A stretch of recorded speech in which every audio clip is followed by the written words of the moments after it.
अस्सलाम वालेकुम एवरीवन। तो आज हम शुरू करेंगे 10th क्लास के एनसीईआरटी जान पहचान का सबक नंबर 2 बेतकल्लुफ़ी। ठीक है, जिसको लिखा है कन्हैया लाल कपूर ने।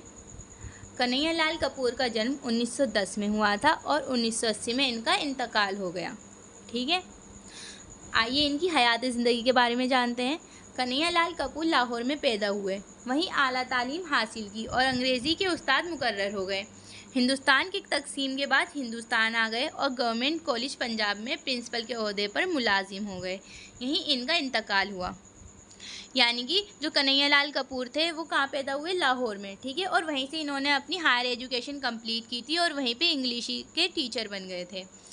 लेकिन जब हिंदुस्तान और पाकिस्तान का बंटवारा हुआ तो लाहौर पाकिस्तान में चला गया था, इसलिए ये हिंदुस्तान आए और हिंदुस्तान में आके इन्होंने गवर्नमेंट कॉलेज में प्रिंसिपल के ओहदे पर काम किया और यहीं इनका इंतकाल हो गया।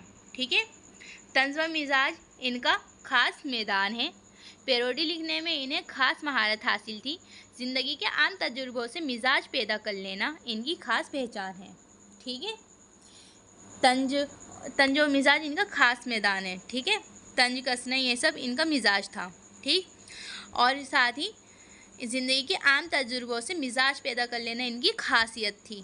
ठीक है, नोकी नश्तर, बालों पर नर्म गर्म, गर्दी कारवां, नाजुक ख्यालियाँ, नए शगुफ़े, संग व खशत, शेशो व तेशा और कामरेडी शेख चिल्ली इनकी मशहूर किताबें। ठीक है, ये सब इनकी मशहूर किताबें जो बहुत ही ज़्यादा फेमस हुई हैं। ठीक है, अब इनका लिखा हुआ चैप्टर बेतकल्लुफ़ी शुरू करते हैं। कहनों को तो उस्ताद ज़ौक़ फरमा गए, ए ज़ौक़ तकल्लुफ़ में है तकलीफ़ सरासर, लेकिन ये गौर न फरमाया कि अगर तकल्लुफ़ में तकलीफ़ है तो बेतकल्लुफ़ी में कौन सी राहत है। ठीक है, कहने के लिए तो उस्ताद ने कह दिया कि तकल्लुफ़ में तकलीफ़ है। ठीक है, तकल्लुफ़ क्या होता है? तकल्लुफ़ करना होता है जिसके आपके घर पे कोई मेहमान आता है तो आप उसके साथ बहुत फॉर्मल होते हैं ना, आइए बैठिए, ये ले लीजिए, वो खा लीजिए, ऐसा कर लीजिए। हम क्या करते हैं? उनके आने पे उनकी मेहमान नवाजी करते हैं। ठीक है, इसी को तकल्लुफ़ कहा गया है। लेकिन वो कह रहे हैं अगर तकल्लुफ़ में तकलीफ़ है, लेकिन इस बात पे ध्यान नहीं दिया कि अगर तकल्लुफ़ में तकलीफ़ है तो फिर बेतकल्लुफ़ी में कौन सी राहत होती है। ठीक है, अभी आगे बोलते हैं। तजुर्बा शाहिद है कि वो तकल्लुफ़ भी जिसमें मेराज पहले आप है, बेतकल्लुफ़ी से बद्र जहाँ बेहतर है। अब यहाँ पे ये कहते हैं कि अपने खुद के तजुर्बे से वो बताते हैं कि क्या कहते हैं कि तकल्लुफ़ भी जिस जगह मेराज है कि पहले आप, वो कहीं ज़्यादा बेहतर है किससे? बेतकल्लुफ़ी से। अब वो ऐसा क्यों कह रहे हैं? अब वो कहते हैं फ़र्ज़ कीजिए, यानी कि फॉर एग्ज़ाम्पल, ठीक है, आप सोचिए समझिए। ठीक है, आप जहन्नुम के दरवाजे पर खड़े हैं और जहन्नुम का दरोगा आपसे कहता है तशरीफ़ ले चलिए, और आप मुस्कुराकर निहायत लिजाजत से अर्ज़ करते हैं जी पहले आप, तो ऐन मुमकिन है कि आपके हुस्न इखलाक से मरूब होकर आपको जहन्नुम की सजाए जन्नत में भिजवा दे। ठीक है, अभी कह रहे हैं आप ऐसा सोचिए कि आप जहन्नुम के दरवाजे पर खड़े हैं और वहाँ का दरोगा आपसे कह रहा है तशरीफ़ ले चलिए, मतलब वो आपसे जहन्नुम में जाने के लिए कह रहा है, और आप बहुत ही ज़्यादा अच्छे से निहायती मुस्कुरा कर अच्छे से उससे बोलते हैं जी पहले आप। तो हो सकता है वह आपकी इस इखलाक से खुश होकर क्या करे, आपको जहन्नुम की जगह जन्नत में भेज दे। और ये कह रहे हैं इसके बरकस, ठीक है, अगर आपके दरोगा जन्नत से बेतकल्लुफ़ी है तो हो सकता है कि हंसी मजाक में वो आपको बागी बहशत की किसी नहर में इतने गोते लगवा दे कि आपको छठी का दूध याद आ जाए। वो कह रहे हैं और इसी के बरस क्या हो जाए, वो दरोगा के साथ आपकी बेतकल्लुफ़ी हो, यानी कि आप उसके साथ कंफर्टेबल हों। तो क्या होगा, ये भी हो सकता है वो आपके साथ हंसी मजाक करता करता आपको क्या करें, किसी नहर में इतने गोते लगवाए कि आपको छठी का दूध याद आ जाए। ठीक है, छठी का दूध क्या है? एक मुहावरा है जिसका मतलब होता है आपको सबक सिखा दे। ठीक है, या फिर इसके लिए हम अपनी आम भाषा में क्या बोलते हैं? इसके लिए हम बोलते हैं नानी याद आ जाना। सुना है ना, वही। ठीक है, आगे भी कहते हैं तकल्लुफ़ का सबसे बड़ा फ़ायदा ये है कि हीक लगती है ना फिटकरी और ज़ाहिरदारी जूँ की तू कायम रहती है। ठीक है, कहने जो तकल्लुफ़ होता है उसका सबसे बड़ा फ़ायदा क्या होता है कि ना ही हीक लगती है ना ही फिटकरी, और साथ ही साथ क्या रहता है, आपकी ज़ाहिरदारी क्या रहती है, जूँ की तू कायम रहती है। ठीक है, मसलन आपके घर कोई साहब तशरीफ़ लाएँ, ठीक है, और आप कहते हैं कुछ मंगाऊँ आपके लिए, तो वो क्या कहते हैं, अभी साहब तकल्लुफ़ मत कीजिए। तो आप कहते हैं चाय पियेंगे, वो कहते हैं शुक्रिया अभी पी है। सोडा मंगवाऊँ? नहीं साहब, आप तो खामखा तकल्लुफ़ करते हैं।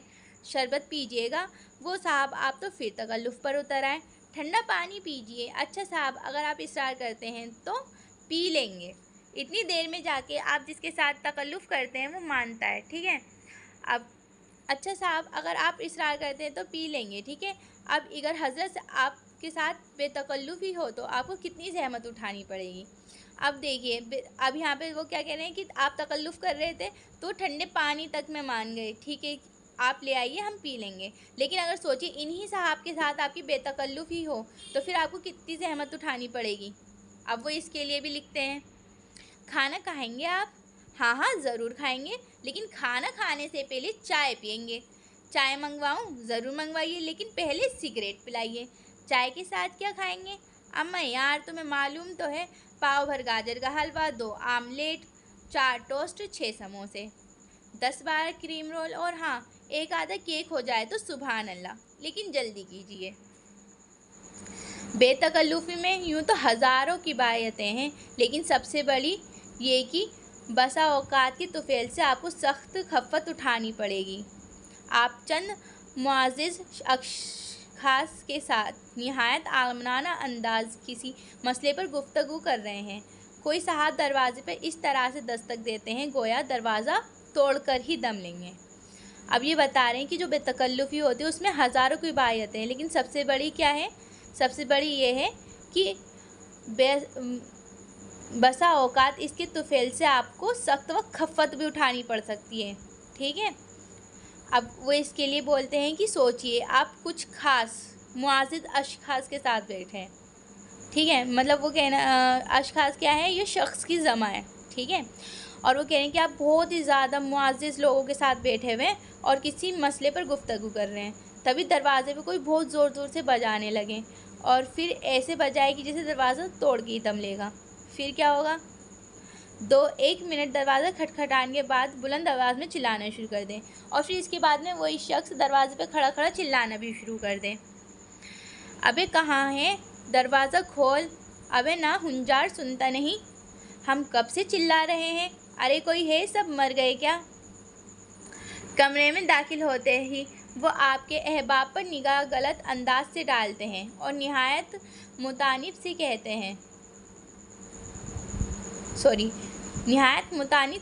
हैं माफ़ कीजिएगा साहब, मेरी इनसे ज़रा बेतकल्लुफ़ी है।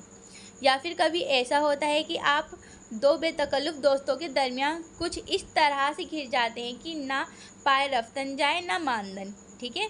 ये भी क्या है, एक मुहावरा है। इनमें से एक दूसरे को निहायत गलीज़ गाली देता है और आपकी तरफ अफू तलब नज़रों से देखते हुए कहता है बुरा न मानिएगा। दूसरा जवाब में इसी तरह की गाली देते हुए कहता है कि माफ़ कीजिएगा, हम बहुत दिनों बाद मिले हैं। इस मुआज़रत के बाद गालियों का वो सिलसिला शुरू हो जाता है कि आपको बेसाख्ता और बेतकल्लुफ़ी की दाद देनी पड़ती है। अब वो बता रहे हैं कि बेतकल्लुफ़ी क्या होती है। दोनों ने सबसे पहले क्या बताया था कि अगर ऐसा हो आप बैठे हैं बहुत सारे लोगों के साथ और बाहर से कोई बुरी तरह से चिल्लाना शुरू कर दे और सबको देखे कि सॉरी मेरी इनके साथ बेतकल्लुफ़ी है, ठीक है। और या फिर ऐसा हो आप 2 बेतकल्लुफ़ दोस्तों के बीच बैठ गए जिसके अंदर वो एक दूसरे को निहायत गंदी गंदी गालियाँ दे के बातें कर रहे हैं, ठीक है। और उसके बाद सिर्फ आपकी तभी माफ़ करना, हम बहुत दिनों बाद मिले हैं, ऐसा कहें तो फिर क्या होगा, आपको बेतकल्लुफ़ी की दाद देनी पड़ेगी, ठीक है। नॉवलों में बेतकल्लुफ़ दोस्तों की बड़ी दिलचस्प मिसालें मिलती हैं। अभी वो बता रहे हैं कि नॉवल जो रहती है उनमें बेतकल्लुफ़ दोस्तों की बड़ी दिलचस्प मिसालें मिलती हैं। जैसे कि थेकरे एक किरदार का जिक्र करते हुए लिखता है कि ये साहब जिस दोस्त के पास ठहरते थे रुखसत होते वक्त इससे एक कमीज़ ज़रूर मुस्तार कर लिया करते थे, ठीक है। हमारे एक दोस्त इसमें थेकरे से के इस किरदार से बाजी ले गए। अब ये कह रहे हैं जो थेक रहे हैं वो भी कहानियाँ लिखते हैं, ठीक है। वो बताए कि उनका एक किरदार था कहानी में जो क्या करता था, वो किरदार ऐसा था कि जिस दोस्त के पास जाता उसकी एक कमीज़ मांग लिया करता था। लेकिन अब ये क्या बताते हैं कि इनका जो दोस्त था ना वो थेकरे के किरदार से भी एक कदम आगे निकला। वो क्या करता था, हमारे एक दोस्त इस मामले में थेकरे के इस किरदार से बाजी ले गए। वो सिर्फ कमीज़ पर अक्तफ़ा न रखते थे, सारी पोशाक का मुतालबा करते हैं। अमूमन टैक्सी में सवार होकर हमारे यहाँ तशरीफ़ लाते हैं और कमरे में दाखिल होते ही फरमाते हैं, 5 रुपये का नोट निकालिए, ज़रा ड्राइवर को दफ़ा कर दूँ, फिर बातें करेंगे। ये हज़रत हमेशा हमारी अदम मौजूदगी में वापसी का करम करते हैं और विदा होते वक्त नौकर से कहे जाते हैं, वो आए तो उनसे कह दीजिएगा कि मैं इनका गर्म कोट, खाकी टाई और काली पतलून साथ ले जा रहा हूँ, चंद इस्तेमाल करके वापस कर दूँगा। ठीक है। अब इन्होंने बताया कि मतलब उनकी नॉवल में तो थेकरे की किरदार मिलता था जो एक कमीज़ से मान जाता था, लेकिन इनका एक जो दोस्त था वो इस मामले में किरदार से भी बाज ले गया। वो सिर्फ़ और सिर्फ कमीज़ पे इक्तफ़ा न रखता था, क्या करता था, पूरी की पूरी पोशाक ही ले जाया करता था और फिर नौकर से कहा जाता था कि जब वो आए तो उन्हें बता दीजिएगा। ठीक है। तो दिख रहा है तकल्लुफ़ और बेतकल्लुफ़ी में कितना ज़्यादा फ़र्क है। अब वो बेतकल्लुफ़ी के बारे में बताते हुए बताते हैं, हमारे एक और बेतकल्लुफ़ दोस्त हैं, वो जहाँ कहीं हमसे मिलते हैं मुसाफ़ा करने की बजाय बार बार बगलगीर होकर बेतकल्लुफ़ का इजहार करते हैं। एक बार अनारकली में मुलाकात हुई। बाज़ार के बीच इन्होंने ये अमल जो दोहराना शुरू किया तो राहगीर दांतों में उंगलियां दाब कर रह गए। हर 2 मिनट के बाद बगलगीर होकर कहते हैं, कभी खूब मिले यार, हद हो गई। वो इस अंदाज से मुझसे अपने बाजू में शिकंजे में कस रहे थे गोया बरसों के बाद मिले हों। हालांकि इस मुलाकात से सिर्फ 2 दिन पहले माल रोड पर मिले थे और हाँ, वहाँ भी इन्होंने इसी किस्म की गर्मजोशी का मुजाहरा किया था। ठीक है। ये अपने एक और बेतकल्लुफ़ दोस्त के बारे में बताते हैं और बताते हुए कहते हैं कि उनका दोस्त जहाँ भी मिलता है वहीं गले लगाकर उन बेतकल्लुफ़ी का इजहार करता और फिर बहुत सारी बात करता और हर बात के बीच में क्या कहता, भाई खूब मिले या फिर हद हो गई।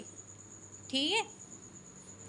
बेतकल्लुफ़ दोस्त की तो वही मिसाल है कि एक आप इसे वबाल जान समझते हुए भी आप इसको वबाल जान नहीं कह सकते। ठीक है। मतलब आप उसको पूरा पूरा वबाल बोल देंगे, ये तो वबाल है, लेकिन आप इसको उसके मुंह पे कह भी नहीं सकते कि ये वबाल जान है। ठीक है। अगर इसके जी में आए तो आधी रात को आपके घर आ धमके और न सिर्फ लजीज खाने का मुतालबा करे बल्कि कहे कि सोएंगे भी यहीं और सोएंगे भी आपके साथ। दोपहर के वक्त आप सो रहे हों तो कैंची लेकर इजहार मजाक आपके दोनों मूँछों का सफाया कर डालें। शिद्दत दर्द से आप कर्रा रहे हों तो बदतमीज़ी से आपका मुंह चिढ़ाना शुरू कर दें। ये बेतकल्लुफ़ बता रहे हैं कि बेतकल्लुफ़ ही ऐसी चीज़ है कि मतलब आपका जो बेतकल्लुफ़ दोस्त है उसका मन करेगा ना या उसकी जी में आएगी तो आधी रात को आपके घर भी आ सकता है और फिर आने के बाद आपसे अच्छे अच्छे खाने का मुतालबा भी करेगा, साथ में फिर कहेगा कि मैं सोऊंगा भी आपके साथ, और जब आप दोपहर को सो रहे हो आपकी दोनों मूँछें को सफाया कर डालेगा और फिर बदतमीज़ी के साथ आपको चिढ़ाएगा भी। ये क्या है, ये सब बेतकल्लुफ़ी में है। ठीक है। बाज़ो औक़ात बेतकल्लुफ़ अहबाब ऐसी हरकत के मुर्तकब भी होते हैं कि बेसाख्ता पुकार उठते हैं, हाय तकल्लुफ़ हाय तकल्लुफ़। ठीक है। मतलब ये कह रहे हैं बाज़ो औक़ात जो बेतकल्लुफ़ अहबाब होते हैं ना, वो क्या कहते हैं, वो ये भी कहने लगते हैं हाय तकल्लुफ़ हाय तकल्लुफ़। ठीक है।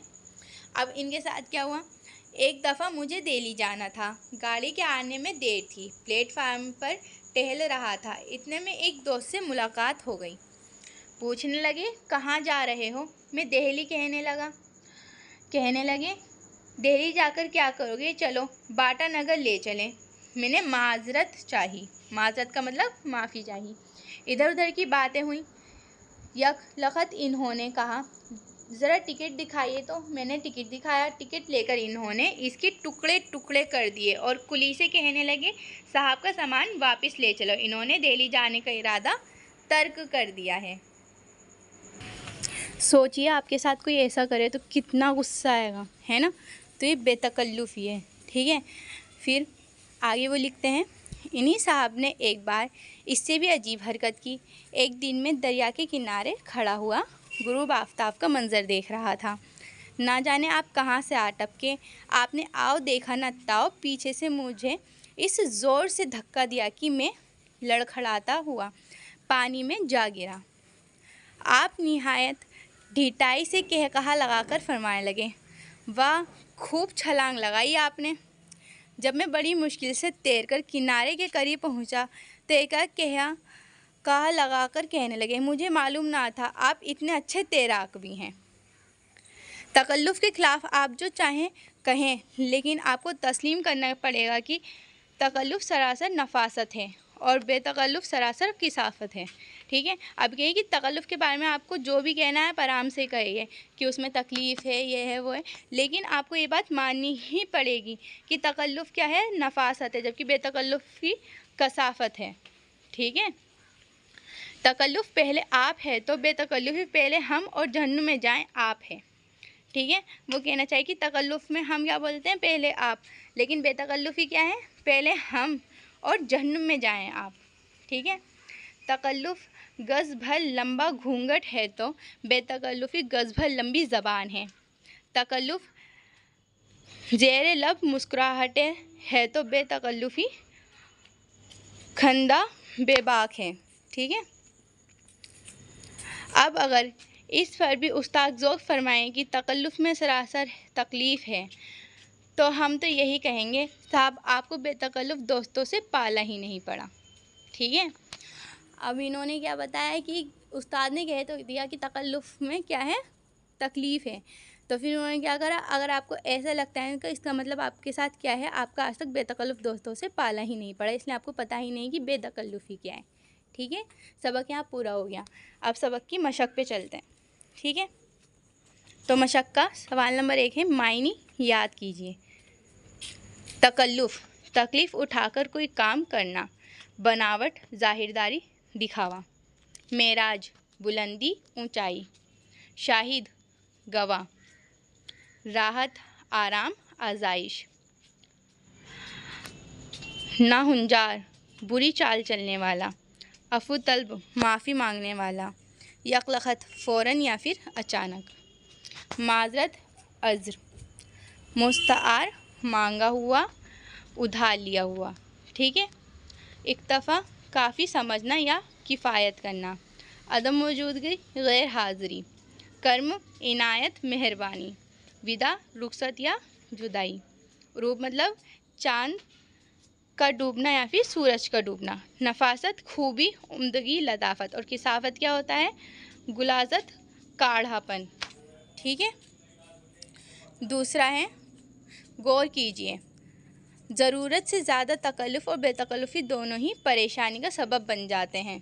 ठीक है, अब ये बता रहे हैं कि इस चीज़ पे ध्यान दीजिए कि ज़रूरत से ज़्यादा तकल्लुफ़ हो या बेतकल्लुफ़ी दोनों ही क्या हैं, परेशानी की वजह बन जाते हैं। सबब का मतलब होता है वजह। ठीक है, अब आता है, सोचिए और बताइए बेतकल्लुफ़ी से क्या परेशानी होती है। ठीक है, अब चलिए इसको हम सीधा सवाल जवाब के साथ ही करेंगे। क्या था सवाल, बेतकल्लुफ़ी से क्या परेशानी होती है, तो जवाब है बेतकल्लुफ़ी से कभी कभी सख्त शर्मिंदगी उठानी पड़ती है। ठीक है, सवाल नंबर 2 है, थेकरे ने अपने एक किरदार की बेतकल्लुफ़ी का जिक्र किस तरह किया है, तो जवाब है थेकरे ने अपने एक किरदार का जिक्र इस तरह से किया है कि वो साहब जिसके यहाँ ठहरते थे उससे रुखसत होते वक्त एक कमीज़ मांग लिया करते थे। ठीक है, तीसरा सवाल है, सवाल, इस ज़ौक़ तकल्लुफ़ में है तकलीफ़ सरासर, इस मिसरे में शायर क्या कहना चाहता है। जवाब, शायर ये कहना चाहता है कि तकल्लुफ़ बुरी चीज़ है, इसमें तकलीफ़ ही तकलीफ़ है। ठीक है, क्योंकि पूरी कहानी इसी एक थी ना, इसी मिसरे पे थी, इस ज़ौक़ तकलीफ़ में है तकलीफ़ सरासर, तो उससे उनका क्या मतलब था, उनका मतलब ये था कि तकल्लुफ़ क्या है, बुरी चीज़ है। ठीक है, और इसमें तकलीफ़ ही तकलीफ़ है। ठीक, अब क्या है, नीचे दिए मुहावरों को जुमलों में इस्तेमाल करिए। तो पहला जुमला क्या था, हींक लगे ना फिटकरी, इसका जुमला बनाइए, हींक लगे ना फिटकरी और तस्वीर खूबसूरत बन गई। ठीक है, दूसरा है, छठी का दूध याद आना, इसके लिए आप बनाएं, मैंने मुकाबले में दुश्मन को छठी का दूध याद दिला दिया। दांतों में उंगली दबाना, इसके लिए बनाइए, उम्मीद के खिलाफ मेरा साथी कामयाब हुआ तो लोगों ने दांतों में उंगली दबा ली। ठीक है, अब दूसरा है वाहिद जमा, नीचे दिए हुए लफ्ज़ों से वाहिद जमा बनाई हैं, ठीक है। वाहिद जमा पता है ना क्या होते हैं, जिसे हम हिंदी में स्त्रीलिंग पुल्लिंग कहते हैं, उसे उर्दू में वाहिद जमा कहते हैं। वाहिद मतलब सॉरी वाहिद जमा का मतलब होता है एक वचन और बहुवचन। वाहिद हमारा एक वचन होता है, जमा बहुवचन, ठीक है। अब चलिए हम इसको आगे पढ़ते हैं। वाहिद हाथ, हाथ का क्या बनेगा जमा, हाथों। दूसरा है निशान, इसका क्या बनेगा, निशानात, ठीक है। हिंदी में होता तो निशानों बनता, लेकिन उर्दू में इसका निशानात बनेगा, ठीक है। तीसरा है जूती, जूती का क्या बनेगा, जूतियाँ। टोपी, टोपी की जमा है टोपियाँ। फ़र्ज़, फ़र्ज़ की जमा है फ़राइज़, ठीक है, क्या है, फ़राइज़। और आखिरी है एहसान, इसका बनेगा एहसानात, ठीक है। सवाल, सवालात। जंगल, जंगलात। जवाब, जवाबात। और मंज़र का बनेगा मनाज़िर। इस तरह हमारा सवाल पूरा हुआ। अब वो हमसे कहते हैं दर्ज जुमलों को गौर से पढ़िए। अब इन जुमलों को हमें कैसे पढ़ना है, बहुत ही ज़्यादा गौर से पढ़ना है, ठीक है। जिसमें इन्होंने पहला जुमला क्या दिया है, अकबर ने एक कहानी पढ़ी, ठीक है। इसमें वो क्या कह रहा है, इस जुमले में पढ़ने का काम हुआ है जो गुज़रे हुए ज़माने में हुआ है, इसलिए इसे क्या कहते हैं, माजी, क्योंकि हमें इसमें पता चला पढ़ी मतलब ये काम हो चुका है, ठीक है, वो होके गुज़र गया, इसलिए इसको कहते हैं माजी। पास्ट को कहते हैं उर्दू में माजी, ठीक है। दूसरा है हमीद खाना खा रहा है। इस जुमले में खाना खा का काम हो रहा है और ये काम मौजूदा ज़माने में हो रहा है, इसे हाल कहते हैं, ठीक है। मतलब कि जो काम इस वक्त में हो रहा है, क्योंकि हमीद खाना खा रहा है ना, वो काम चल रहा है, मतलब कि क्या है, प्रेजेंट है, और प्रेजेंट को उर्दू में बोलते हैं हाल, ठीक है। तीसरा है मैं कल जयपुर जाऊंगा, ठीक है। इस जुमले में जाने का काम होगा और ये काम आने वाले ज़माने में होगा, इसे मुस्तकबिल कहते हैं, ठीक है। यानी कि फ्यूचर को उर्दू में क्या कहते हैं, मुस्तकबिल। ये फ़ेल की ही क्या है, किस्में हैं। फ़ेल मैंने बनाई थी, शॉर्ट भी बना रखा है मैंने फ़ेल के ऊपर, पता है ना, वो लफ्ज़ जिनसे हमें पता चलता है कि काम हो रहा है, होगा या हो चुका है, यानी कि क्रिया। क्रिया को उर्दू में बोलते हैं फ़ेल, और फ़ेल की ही 3 किस्में होती हैं, ठीक है। फ़ेल माजी, फ़ेल हाल, फ़ेल मुस्तकबिल। तो ये क्या थी, ये तीनों जो थी, ये हमें तीनों जुमले जो होते हैं हमें क्या बता रहे हैं, काम के करने या होने का। इसलिए पहले जुमले में क्या था, फ़ाल माजी, दूसरे में फ़ाल हाल, और तीसरे में था फ़ेल मुस्तकबिल, ठीक है। अब अमली काम पे आ जाते हैं। तो अमली काम में इन्होंने क्या दिया है हमें, इस सबक के जिन जुमलों पर आपको हंसी आई है उन्हें अपनी कॉपी में लिखिए। तो इसमें बहुत सारे जुमले ऐसे थे ना जिन पर बहुत हंसी आ रही थी, उनमें से हमें क्या करना है, अब उन्हें अपनी कॉपी में लिखना है। तो पहला जुमला जो हमने लिखा है, जहन्नुम का दरोगा आपसे कहेगा तशरीफ़ ले चलिए, आई थी ना हंसी, स्टार्टिंग में ही था ये, ठीक है। दूसरा जुमला है वो आपको बाग बहशत किसी नहर में इतने गोते दिलवाए कि आपको छठी का दूध याद आ जाए, ठीक है। तीसरा जुमला है जिस दोस्त के पास वो ठहरते थे, ठीक है, उससे वो क्या करते थे, एक पूरी की पूरी कमीज़ ही ले चलते थे, ठीक है। चौथा जुमला है मुझे मालूम ना था कि आप इतने अच्छे तैराक भी हैं। पहले उनको धक्का दिया था, उसके बाद में फिर उनकी तारीफ़ भी कर रहे थे ताकि वो उन पर चिल्लाए, गुस्सा ना करें। हंसी आई थी ना इस जुमले पे भी। पांचवा जुमला है गज़बर लंबा घूंघट है तो बेतकल्लुफ़ी गज़बर लंबी ज़बान है, ठीक है। ये था ना कि तकल्लुफ़, अगर गज़बर लंबा घूंघट है तो फिर तकल्लुफ़ी गज़बर लंबी ज़बान है, वो आपको जलील भी करा सकती है किसी के सामने भी, ठीक है। इस तरीके से अमली काम के साथ हमारा सबक नंबर 2 पूरा हुआ, और हम मिलेंगे नेक्स्ट वीडियो में सबक नंबर 3 के साथ। तब तक के लिए अल्लाह हाफिज़। वीडियो पसंद आई हो तो वीडियो को लाइक कमेंट करना मत भूलिएगा। चैनल पर नए हो तो चैनल को सब्सक्राइब कीजिएगा, ठीक है। अब मिलते हैं किसी नई वीडियो के साथ, तब तक के लिए अल्लाह हाफिज़।